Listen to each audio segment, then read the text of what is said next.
সহজে জাপানি ভাষা। চলুন শুরু করা যাক।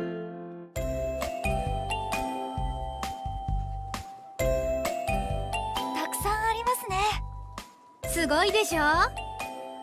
これはサラサラヘア、これはツヤが出るタイプ。へえ、いくらですか？セールって書いてある。聞いてみよう。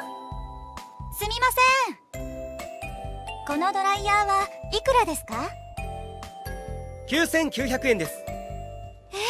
高すぎます。 কত রকমের হেয়ার ড্রায়ার! সত্যি আপনার প্রয়োজন মেটাতে পারবে এমন ড্রায়ার তো আপনি নিশ্চয়ই পেয়ে যাবেন। ভালো করে খুঁজলে স্বল্প মূল্যেও পেতে পারেন। এটাই আমাদের আজকের পাঠ্য বিষয়। দামের প্রশ্ন হলো কোনো দোরাইয়া ওয়া ইকুরা দেসু কা? কোনো কিছুর মূল্য জিজ্ঞাসা করতে হলে প্রথমে বলুন কোনো, যার অর্থ হলো এই। এরপর ওই পণ্যের নাম, পার্টিকেল ওয়া এবং সর্বশেষে জুড়ে দিন ইকুরা দেসু কা?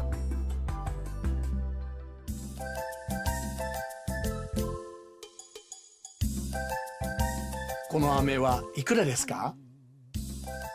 15円です。このお菓子はいくらですか？ 25円です。 安い！全部ください。 পুরনো ধাঁচের ক্যান্ডির দোকান আমাকে আবেগপ্রবণ করে। এমি, ক্যামেরায় দেখা যাচ্ছে? ও সরি, আমি নিশ্চিত যে আজকের বাক্যাংশ জাপান সফরকালে বিভিন্ন পরিস্থিতিতে আপনাদের কাজে আসবে, এমনকি খাওয়ার সময়ও।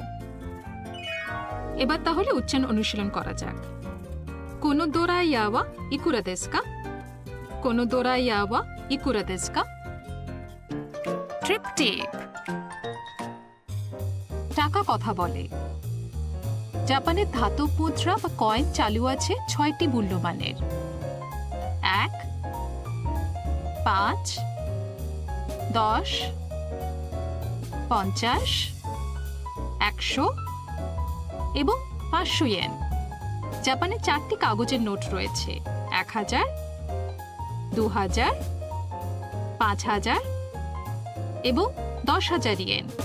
প্রতিটি নোটের নিজস্ব ডিজাইন রয়েছে। এবারের কাঞ্জি।